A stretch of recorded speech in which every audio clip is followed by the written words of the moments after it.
our funds to national disaster management. Thank you, sir. Thank you. Sri Sanjay Singh. धन्यवाद मान्यवर, आपने इस अत्यंत महत्वपूर्ण विषय पे राष्ट्रीय आपदा प्रबंधन के बिल पर मुझे अपनी बात कहने का मौका दिया। मान्यवर,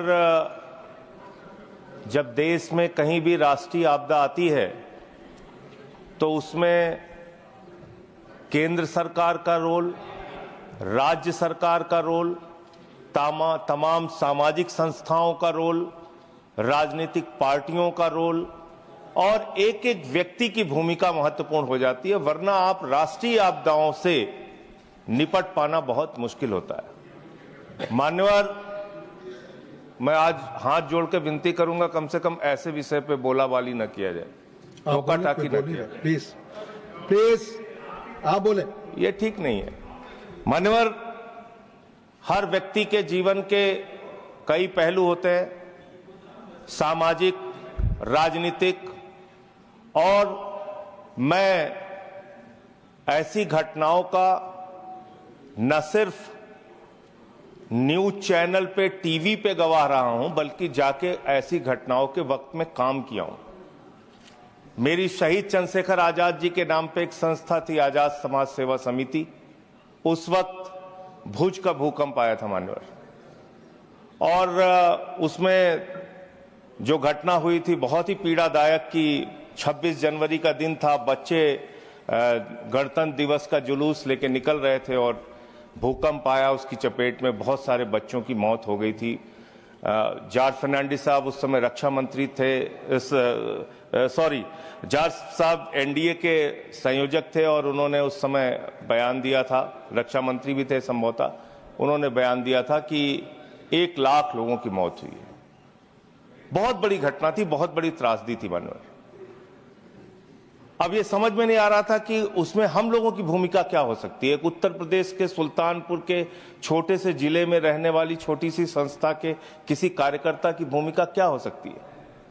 तो हमने शहर के लोगों को, व्यापारियों को, तमाम संस्थाओं को एकत्रित किया, जुलूस निकाला शहर के अंदर, चंदा इकट्ठा किया।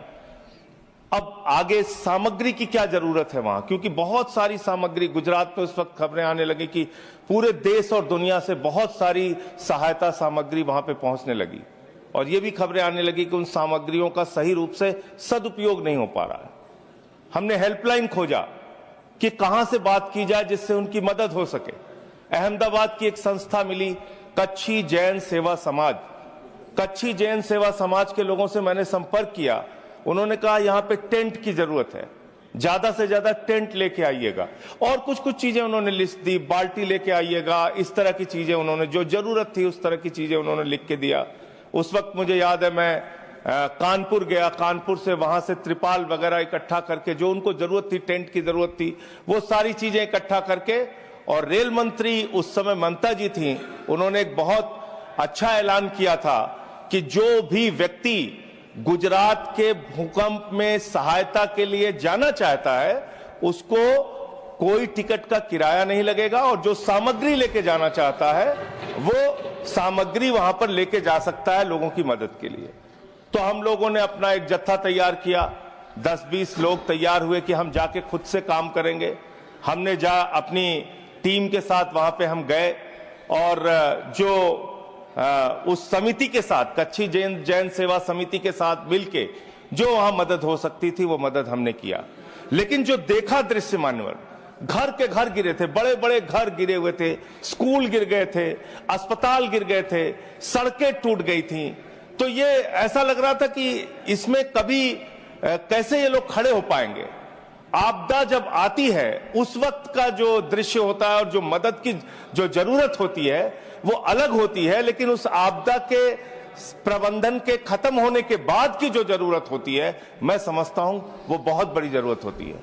घाव को भरने की जरूरत, पीड़ा को भरने की जरूरत, उनके साथ बातचीत करने की जरूरत, उनकी काउंसलिंग करने की जरूरत, वो सड़कें जो टूटी हुई हैं उसको बनाने की जरूरत, स्कूल जो बच्चों के टूट जाते हैं उसको बनाने की जरूरत, अस्पतालों को बनाने की जरूरत, और इसके साथ साथ जो गांव के गांव जो मिट जाते हैं, बर्बाद हो जाते हैं, उसको बनाने की जरूरत।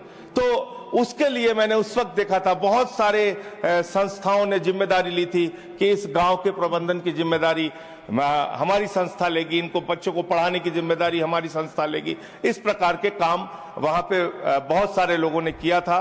तो मैं समझता हूं एक सरकारी भूमिका है और दूसरी सबसे ज्यादा सामाजिक कार्यकर्ताओं की और राजनीतिक कार्यकर्ताओं की भूमिका है कि जब ऐसी कोई बड़ी आपदा आए तो उसके बाद आपको क्या करना है, कैसे उनकी मदद के लिए खड़ा होना है, ये एक बड़ी भूमिका आपको निभानी है। इसके अलावा मान्यवर सुनामी आई तमिलनाडु में, उस समय सुनामी में मैं गया अपनी टीम लेके।